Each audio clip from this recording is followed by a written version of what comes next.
Assalamualaikum warahmatullahi wabarakatuh.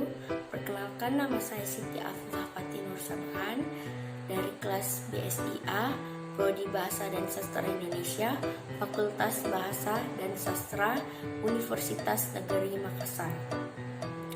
Di sini saya akan menjelaskan mengenai teori psikologi sastra. Pendahuluan. Yang pertama, definisi psikologi dan sastra. Psikologi secara etimologi yaitu menurut asal katanya, psikologi berasal dari bahasa Yunani kuno, yaitu psyche yang berarti jiwa dan logia yang artinya ilmu. Sehingga secara etimologis, psikologi dapat diartikan dengan ilmu yang mempelajari tentang jiwa. Psikologi adalah salah satu bidang ilmu, pengetahuan dan ilmu terapan yang mempelajari tentang perilaku, fungsi mental, dan proses mental manusia melalui prosedur. Sastra secara etimologi yaitu kata sastra dalam bahasa Indonesia berasal dari kata dalam bahasa Sanskerta yang merupakan kata gabungan dari kata sas yang memiliki arti mengarahkan, mengajarkan, dan memberi petunjuk, dan kata akhiran tra yang biasanya digunakan untuk menunjukkan alat atau sarana.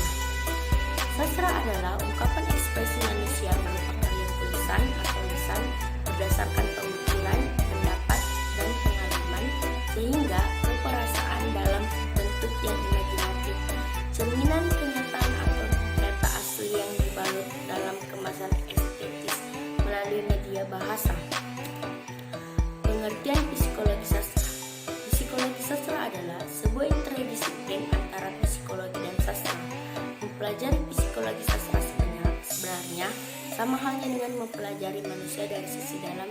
Daya tarik psikologi sastra adalah pada masalah manusia yang melukiskan potret jiwa. Dalam pengertian lain, psikologi sastra merupakan suatu kajian sastra yang memusatkan perhatiannya pada aktivitas kejiwaan, baik dari tokoh yang menjadi pemeran dalam suatu karya sastra, pengarang yang menciptakan suatu karya sastra, maupun pembaca sebagai penikmat karya sastra. Klasifikasi psikologi sastra. Yang pertama, psikologi pengarang.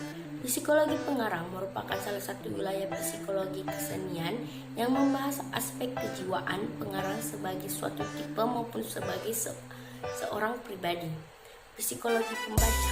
Psikologi pembaca merupakan salah satu jenis kajian psikologi sastra yang memfokuskan pada pembaca, yang ketika membaca dan menginterpretasikan karya sastra mengalami berbagai situasi kejiwaan.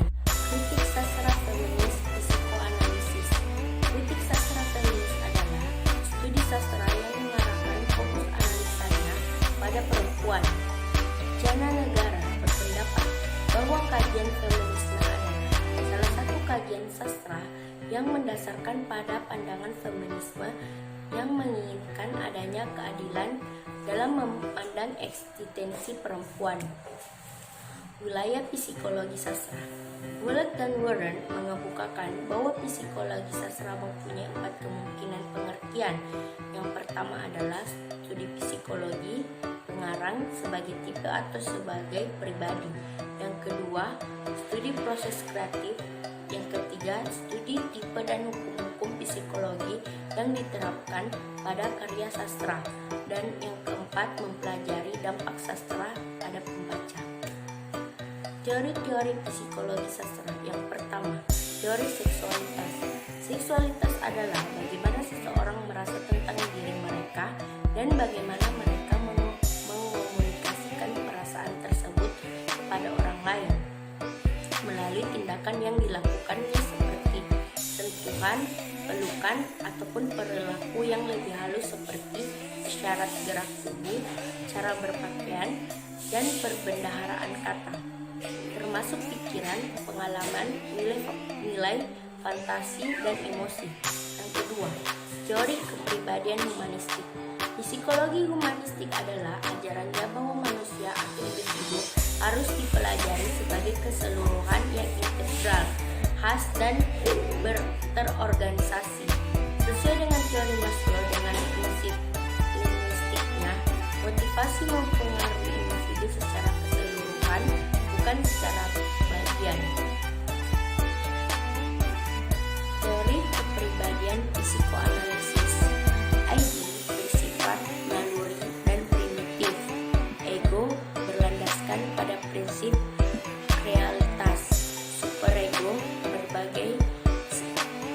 peraturan dan standar perilaku dalam masyarakat.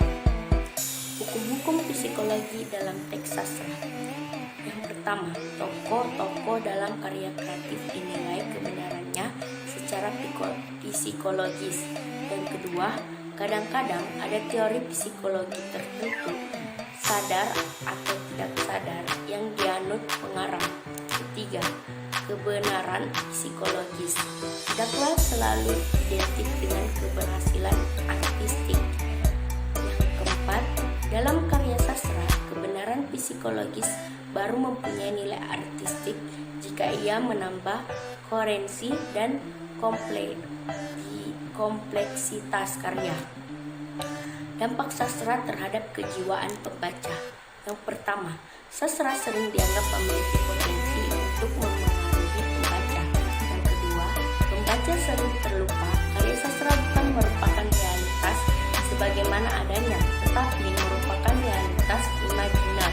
Yang ketiga, dampak sastra dapat diteliti melalui studi resepsi pembaca terhadap karya sastra yang dibaca. Yang keempat, teori mutakhir menjelaskan bahwa teks sastra bukan hanya representasi atau persoalan masyarakat, tetapi juga formatif terhadap masyarakat pembacanya. Berikut ini adalah tokoh-tokoh teori psikologi sastra.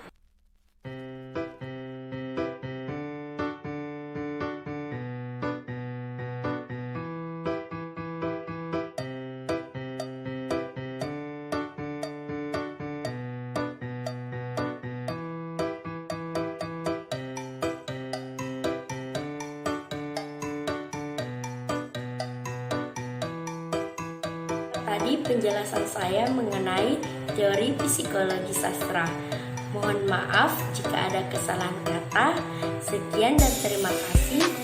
Wassalamualaikum warahmatullahi wabarakatuh.